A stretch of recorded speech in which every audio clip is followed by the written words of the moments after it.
В Акмуллинском университете прошел региональный этап Всероссийской олимпиады школьников по русскому языку среди 9-11 классов. Его участниками стали победители и призеры, которые успешно преодолели предыдущие школьные и муниципальные этапы олимпиады. В этом году проверить свои знания по русскому языку решились более 200 старшеклассников из районов и городов республики.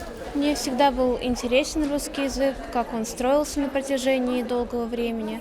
И мне он более-менее хорошо дается, поэтому я его выбрала. Прямо усердно я не сидела, не готовилась. Я просматривала какие-то видео на ютубе с разбором олимпиад прошлых годов, как региональных этапов, так и заключительных. Всероссийская олимпиада школьников также дает дополнительные баллы при поступлении, и это может мне хорошо пригодиться.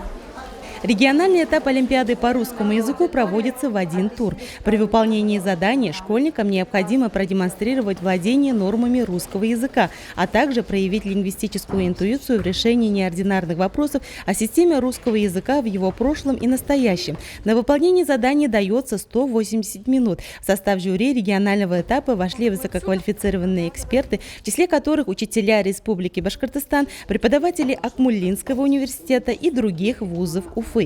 Эксперты, которые приступят к проверке, во-первых, это высококвалифицированные специалисты, они работу проверяют обезличенную. Каждый эксперт проверяет только одно задание во всех олимпиадных работах для большей объективности. Потом эти работы раскодируются, потом эти работы выкладываются в личные кабинеты, поэтому это очень долго. Потом ребенок знакомится со своим результатом, решает для себя, будет ли он принимать участие в апелляции. Ну и если он принимает решение в апелляции, у нас идет апелляция.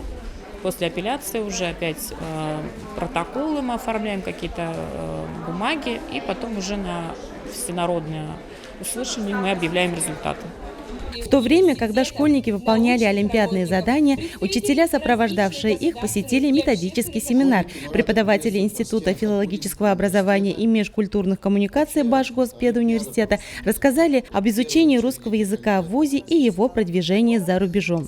Мои ученики ежегодно принимают участие в ОШЕ по русскому языку и литературе.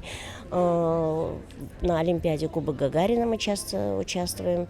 У меня в основном старшие классы 9, 10 и 11, которые принимают активное участие. Но в этом Акмуллинском университете учится моя ученица Курапова Анастасия. Вот как раз она воспользовалась теми результатами, которые показала на олимпиадах. Итоги регионального этапа Всероссийской олимпиады школьников станут известны на официальном сайте Центра «Аврора». Участники, набравшие максимальное количество баллов, пройдут заключительный всероссийский тур.